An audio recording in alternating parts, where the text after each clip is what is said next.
ابو طالب کا مذہب کیا تھا؟ مومن تھے کہ نہیں تھے؟ توجہ ہے یا نہیں؟ چاہے مسلمان تھے کہ نہیں تھے؟ ارے میرا محدود مطالعہ یہ بتاتا ہے کہ جسے ابو طالب کے ایمان میں شک ہے مجھے اس کے پورے خاندان کے ایمان میں شک ہے۔ سوال یہ ہے، اب یہ بات چونکہ پوچھ لی گئی تو اس لیے میں عرض کے دیتا ہوں، ورنہ میرا ارادہ نہیں تھا اس طرف لے جانے کا آپ کو۔ علماء اہل سنت اور شیعہ مفکرین سب نے جہاں ابو طالب کے ایمان پر بحث کی تو وہاں مولانا حفظ الرحمان تک نے یہ لکھ دیا کہ ابو طالب کا کوئی قصور نہیں ہے، نہ کسی کا اس نے مال لوٹا، نہ کسی کا دل دکھایا، نہ کسی کو ستایا۔ اگر کوئی جرم ہے تلاش کرنے میں مخالف کو ملا تو صرف یہ کہ وہ علی کا باپ کیوں۔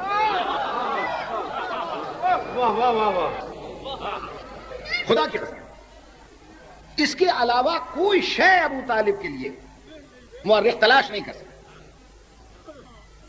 وہ علی کا باپ کیوں؟ میرے دوستو، میری دست بستہ گزارش ہے کہ اس میں ابو طالب کا تو کوئی قصور نہیں۔ یہ پوچھنا ہے تو اللہ سے پوچھو، بھئی کوئی کسی کا باپ بنے، کوئی کسی کا بیٹا بنے، یہ اس کے اختیار میں نہیں ہے، یہ تو اللہ کے اختیار میں۔ چاہے کسی کو کسی کا باپ بنا دے، چاہے کسی کو کسی کا بیٹا بنا دے، چاہے کسی کو ہندو کے گھر پیدا کر دے، چاہے کسی کو عیسائی کے گھر پیدا کر دے، چاہے کسی کو یہودی کے گھر پیدا کر دے، چاہے کسی کو اپنے گھر پیدا کر دے۔ تو آپ علی سے اگر اختلاف ہے تو باپ تک کیوں جاتے ہیں؟ لیکن علی سے بحث نہ کرنا اور اس کے باپ تک جانا اس امر کی دلیل ہے کہ اگر علی میں کوئی نقص مل جاتا، توجہ ہے یا نہیں ہے، تو دنیا اس کے باپ تک نہ جاتی۔ بحث کرنی ہے تو علی کے بارے میں کریں، کافر تھا کہ مسلمان۔ بحث کرنی ہے تو علی کے بارے میں کریں، کنجوس تھے کہ سخی۔ بحث کرنی ہے تو علی کے بارے میں کریں،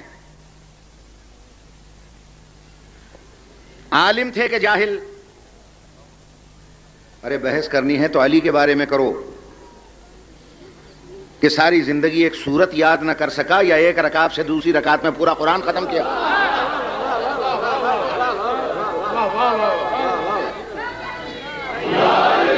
بحث کرنی ہے تو علی کے بارے میں کریں آپ کہ عالم تھے کہ کم علم تھے، سخی تھے کہ کنجوس تھے، بت پرست تھے کہ خدا پرست تھے۔ بحث کرنی ہے تو علی کے بارے میں کریں کہ بچپن سے اعلان اسلام کیا یا 40 سال تک انتظار کیا۔ ارے بحث کرنی ہے تو علی کے بارے میں کرو کہ بچپن میں سانپ کا منہ توڑ دیتا تھا یا بڑھاپے میں دیکھ کر دل چھوڑ دیتا تھا۔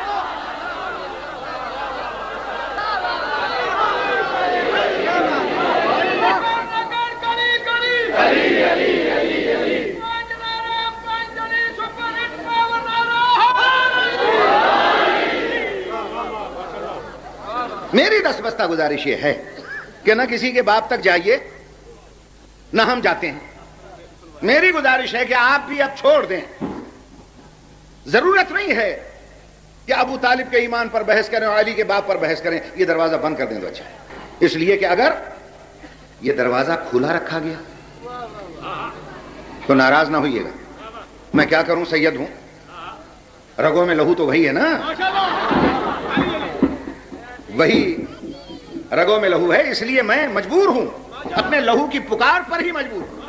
میں گزارش یہ کروں گا کہ یہ دروازہ بحث کا ابو طالب پر بند کر دیں علماء تو اچھا ہے، اور اگر علی کے باپ پر بحث کا دروازہ کھلا رکھا گیا تو پھر معاف کیجیے گا، بحث علی کے باپ پر نہیں رکے گی۔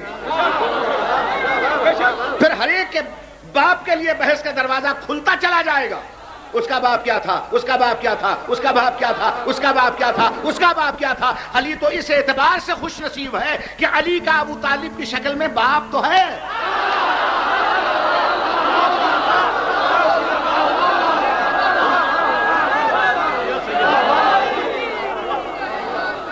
توجہ ہے دوست، اسی لیے ہماری یہ گزارش ہے اس کو جیسے تھے ابو طالب، بھئی ایک اللہ کا بندہ تھا، جیسی زندگی گزار گیا گزار گیا۔ اب اس پر بحث کا کوئی فائدہ نہیں ہے. اس اعتبار سے میں نے کہا علی تو خوش نصیب ہے، اس کا باپ تو ہے اور ایک ہے. توجہ چاہتا ہوں، کسی کو اختلاف نہیں اس پر. اور اگر میں تاریخ سے باپوں کی تاریخ شروع کر دوں تو کتنے نام ملتے ہیں. ابن مسافر، کس کس مسافر کے پیچھے جاؤ گے پتہ کرنے؟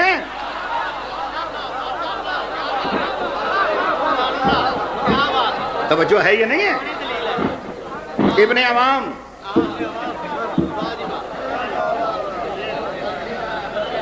بس میں زیادہ وقت نہیں لینا چاہتا آپ کا. آنے والے احباب کو میں وقت دوں اور منبر دوں. بات سمیٹتے ہوئے صرف اتنا میں عرض کرنا چاہتا ہوں. بزرگان محترم، باخدا، اب یہ بال کی کھال نکالنا کہ صاحب وہ تو سب ٹھیک ہے، ہم مانتے ہیں وہ نگران رسالت بھی ہیں، محافظ رسالت بھی ہیں، نگران رسالت بھی ہیں، پر کلمہ نہیں پڑھیا انہوں. وہ کتاب میں یہاں تک لکھ دیا کہ آخری وقت نبی اکرم کان میں کہتے رہے چاچا کلمہ پڑھ لے، پڑھ لے، پڑھ لے کلمہ. انہوں نے نہیں پڑھا. معلوم ہوتا دوسرا کان ملا کا لگا ہوا تھا کہ پڑھا ہے یا نہیں پڑھا. میرے محترم سامعین، بزرگان گرامی، کلمہ نہیں سی پڑھے لیکن حفاظت، ہاں یہ بندے ہیں کہ حفاظت کی. ارے بھائی اگر حفاظت مانتے ہو تو ذرا عقل سے بھی مانو. یہ میرے گلے میں رومال ہے، زیادہ سے زیادہ 10 روپے کا ہے. میں یہاں تقریر کے بعد ایک صاحب کے حوالے کر گیا. میں نے کہا بھیا اسے حفاظت سے رکھنا، اگلے سال جب میں آؤں تو مجھے دے دینا. اور جب آئندہ سال میں آیا اور بھائی سجاد صاحب نے کہا مولانا تقریر کیجیے. میں کھڑا ہو گیا ہوں، دیکھ رہا ہوں، کھڑا ہوا ہوں. بھائی کسے دیکھ رہے ہو؟ وہ جو پچھلے سال میں نے رومال دیا تھا وہ لے آئے بندہ، تو پھر تقریر شروع کروں. ان کا آپ جانتے ہیں اسے؟ میں نے کہا جانتا تو نہیں تھا. تو ان کا پھر کیا دیکھ رہے ہیں آپ کی عقل کا نہ ماتم کریں. کہا کیوں؟ کہا اتنے عقل کے کمزور ہیں، جانتے بھی نہیں. کم از کم یہ تو دیکھ لیتے کہ ایماندار بھی ہے یا نہیں، یہ آپ کا رومال واپس بھی لائے گا یا نہیں. تو معاف کیجئے گا، ایک معمولی مولوی ان پڑھ قسم کا، اس کو بھی اللہ نے اتنی عقل دی ہے کہ وہ 10 روپے کا رومال بغیر ایمان دیکھے کسی بھی ایمان کے حوالے نہیں کرتا. تو کیا مولویوں نے اللہ کو اپنے سے بھی زیادہ کم عقل سمجھ رکھا ہے جس نے محمد جیسا قیمتی ہیرا بغیر ایمان دیکھے ابو طالب کے حوالے کرتا؟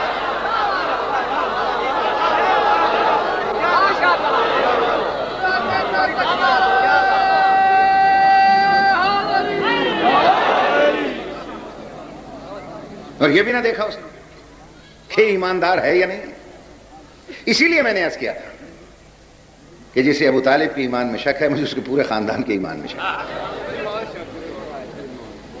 کلمہ نہیں سی پڑھیا. کیا کہا ان بزرگوں نے؟ ان کا چل کلمہ نہیں سی پڑھیا، نکاح تو پڑھیا. بھائی نکاح تو پڑھا نا. اب میں کہتا ہوں یہ نکاح معاف کیجئے گا نہ ابو طالب کی ایجاد ہے نہ پیغمبر اکرم کی ایجاد ہے. نکاح بھائی اگر چلو کلمہ نہیں پڑھا، یہ تو سب مانتے نکاح پڑھا، تو نکاح ابو طالب کی ایجاد نہیں، نہ نکاح پیغمبر اکرم کی ایجاد ہے. یہ تو سنت ابراہیمی ہے، اور سنت ابراہیمی آج تک چل رہی ہے. آپ چلے میرا طریقہ نکاح کو چھوڑ دیں، لیکن پورا عالم اسلام اس امر پر متفق ہے کہ جب سنت ابراہیمی پر چلتے ہوئے 2 مولوی صاحبان نکاح پڑھتے ہیں تو ایک صاحب باہر سے آتے ہیں، ایک وہیں بیٹھے رہتے ہیں، کہتے ہیں السلام علیکم، کہتے ہیں وعلیکم السلام. کتوں آئے ہو؟ انہوں نے کہا لوہاری چوں آئے. کی کرنا آئے ہو؟ کہ جی میں فلاں ابن فلاں دا اتنے حق مہارتے نکاح پڑھ دیں، اجازت ہے. بھئی یہی کہتے ہیں نا. اب وہ اجازت دے دیتا کہ پڑھ دیں آپ. تو سب سے پہلے نکاح خواہ دولہا کے سر پہ ہاتھ رکھتا ہے اور ہاتھ رکھ کے پوچھتا ہے پتر تینوں کلمہ آندا ہے؟